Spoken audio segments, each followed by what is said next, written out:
Salutare meseriaș, numele meu e Tarce Vlad și sunt fondator Tartools Comerț SRL și al magazinului online tarceramic.ro. Astăzi o să vă vorbesc despre câteva scule, mai exact sculele de bază de care ai nevoie dacă ești la început de drum cu placările, vrei să te apuci de placări sau dacă ești pasionat de do-it-yourself, adică să-ți faci singur prin casă și nu știi exact de ce scule ai avea nevoie. Hai să începem. Prima categorie de scule de care ai nevoie la placări sunt tăietoarele manuale. Ele sunt diverse, de la gama hobby, semiprofesionale, profesionale până la lucru intensiv. După cum vei putea observa, sunt de diferite lungimi. Trebuie să-ți alegi în funcție de ce lungimi de placă crezi că o să lucrezi sau până la ce lungimi vrei să lucrezi, îți este confortabil. Ține minte tot timpul, într-un tăietor cu o dimensiune mai mare încap plăci mai mici, dar într-un tăietor cu dimensiuni mici nu o să încapă plăci mari. Următoarele sunt tăietoarele electrice. După cum poți vedea și aici, sunt de la cele mici, compacte, până la mese mari. La fel și aici, alege în funcție de nevoia ta. Următoarele sunt discurile diamantate. La fel și aici ai o gamă destul de variată de unde poți să-ți alegi în funcție de nevoie, în funcție de material, tipul tăieturii și așa mai departe. Trebuie să dai și găuri. Automat ai nevoie și de carote diamantate. La fel și aici, în funcție de numărul de găuri, trebuie să te orientezi către un anumit grad de calitate.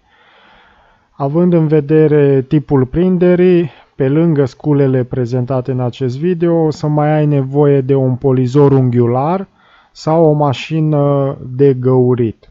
Polizorul unghiular este necesar, o să vezi până la capăt de ce. Amestecătoarele, la fel, foarte importante, trebuie să-ți amesteci adezivul. Dacă ai o suprafață mare, nu o să amesteci manual cu mistria. O să-ți ia foarte mult timp și o să obosești foarte repede. După cum poți vedea, sunt pe diferite puteri în funcție de nevoie. Dacă ai mai puțin de amestecat, îți iei un amestecător mic. Dacă ai cantități mari, îți iei, după cum poți vedea, amestecătoare, să le numesc autonome. N-au nevoie de cineva care să le opereze, doar apeși pe buton și ele fac amestecul. Găleți, gălețile pentru material, cât și gălețile pentru rostuit și spălat. Trebuie să-ți alegi o găleată rezistentă, o găleată flexibilă, să fie ușor de curățat după fiecare lucrare. Cu toții știm că e un adevărat chin să cureți materialul întărit de pe pereții găleților obișnuite de plastic, rigide. Să nu uităm și de sistemele de nivelare, care odată cu apariția lor ne-au îmbunătățit mult viața, ne-au făcut placarea foarte, foarte ușoară. Practic, nivelezi prima placă, după aceea cu sistemele toate se nivelează în funcție de placa anterioară. De asemenea, ciocanele cauciucate, să nu uităm și de ele. Ciocanele din cauciuc. Ele sunt necesare pentru fixarea plăcilor și pentru a elimina aerul acumulat sub placă în adeziv. Teurile și cruciulițele, la fel, avem nevoie de ele la unele lucrări, chiar dacă folosim sisteme de nivelare. Sunt cazuri, așa că e bine să le ai. Piatra de curățare. Știți foarte bine că în toate videourile tot încerc să explic lumii, piatra de curățare este indispensabilă din trusa ta de scule, atât la discuri cât și la carote. După ce tai plăcile, mai trebuie și șlefuite. Nu uita să îți achiziționezi dischete diamantate sau bureți diamantați. La dischete ține cont că ai nevoie de un polizor unghiular cu turație reglabilă. Acestea merg la 3000 de rotații pe minut maxim.